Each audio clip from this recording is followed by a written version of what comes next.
Cricket के मैदान पर तूफान आने से पहले की जो एक शांति होती है ना, वो ईडन गार्डन्स में महसूस की जा रही थी। और फिर जो हुआ उसने आधुनिक टी20 क्रिकेट की पूरी परिभाषा ही बदल दी। बिल्कुल बदल दी। मतलब आज हम जिस आईपीएल 2026 के केकेआर और गुजरात टाइटंस के मैच का ये गहरा विश्लेषण कर रहे हैं, वो सच में ऐतिहासिक था। हाँ, और हमारे पास जो जयकाल गेमिंग के डेटा और सोर्सेज हैं, उन्हें देखकर मैं तो यही कहूंगी कि ये सिर्फ एक हाई स्कोरिंग मैच नहीं था, ये तो गेंदबाजों के अस्तित्व पर एक बहुत बड़ा सवाल था। एग्जैक्टली। तो चलिए इस पूरी बात को विस्तार से समझते हैं। देखिए, जब अजिंक्य राणे जल्दी आउट हुए तो लगा था कि पारी थोड़ी संभलेगी या स्लो होगी। हाँ, कोई भी यही सोचेगा कि अब विकेट गिर गया है तो थोड़ा संभल कर खेलेंगे। लेकिन फिर जो फिन एलन और अंकुश रघुवंशी ने किया, वो तो गेंदबाजों के खिलाफ एक खुली जंग थी। एलन ने सिर्फ 35 गेंदों में 93 रन ठोक दिए। अरे बाप रे, 35 गेंदों में 93। और रघुवंशी ने भी 82 रन बनाए। बिल्कुल। मतलब एलन की बैटिंग देखकर ऐसा लग रहा था जैसे कोई वीडियो गेम का चीट कोड लगाकर खेल रहा हो, एकदम आसान लेवल पे। बहुत सही एनालॉजी दी आपने। वो सिर्फ अंधाधुन बल्ला नहीं घुमा रहे थे। या जो सबसे रोचक बात है वो ये है कि वो गेंदबाज के रिलीज पॉइंट को इतनी जल्दी पढ़ रहे थे कि गेंद पिच होने से पहले ही उनकी पोजीशन बन जाती थी। हाँ, एकदम। वो क्रीज की गहराई का बहुत चालाकी से इस्तेमाल कर रहे थे। देखिए, जब आप एक यॉर्कर को फुल टॉस बना दें और गुड लेंथ को हाफ वॉली में बदल दें तो बॉलर की लाइन लेंथ का पूरा ज्योमेट्री ही बिगड़ जाता है। तो वो बॉलर को उसके प्लान से पूरी तरह भटका रहे थे।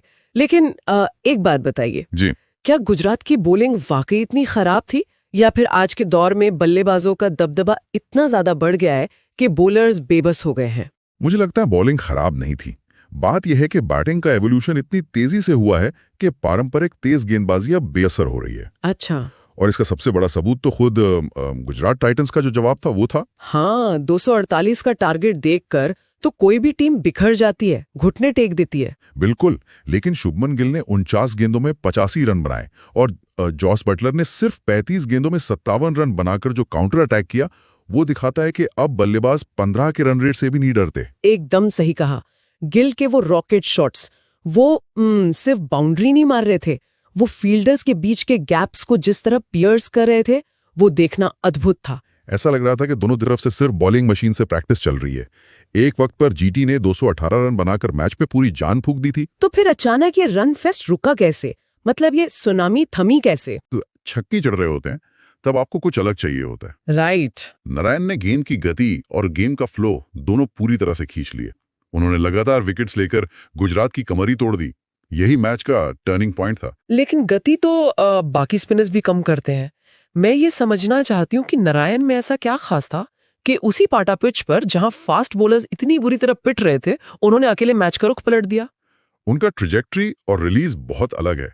वो गेंद को हवा में लूप देने के बजाय स्टंप टू स्टंप फ्लैट डालते हैं। अच्छा, तो वो बॉल को हवा में ज्यादा टाइम नहीं देते। एकदम सही। एलन और गिल तेज गेंदबाजों की गति का इस्तेमाल कर रहे थे ना, नारायण ने उन्हें गति दी नहीं।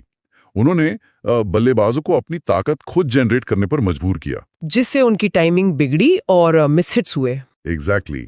इस पूरे बैटिंग डोमिनेशन वाले मैच में असली अंतर उसे एक स्पिनर ने पैदा किया, जिसने बल्लेबाज के पेशेंस के साथ खिलवाड़ किया। वाह, मतलब मैच के असली हीरो तो फिन एलन और रघुवंशी ही रहे, जिन्होंने इस तबाही की नींव रखी और फैंस को झूमने पर मजबूर कर दिया। हाँ, उनका इम्पैक्ट तो सबसे बड़ा था। लेकिन नारायण ने भी दिखा दिया कि बिना मिस्ट्री एलिमेंट के आज के दौर में टिकना मुश्किल है। बिल्कुल।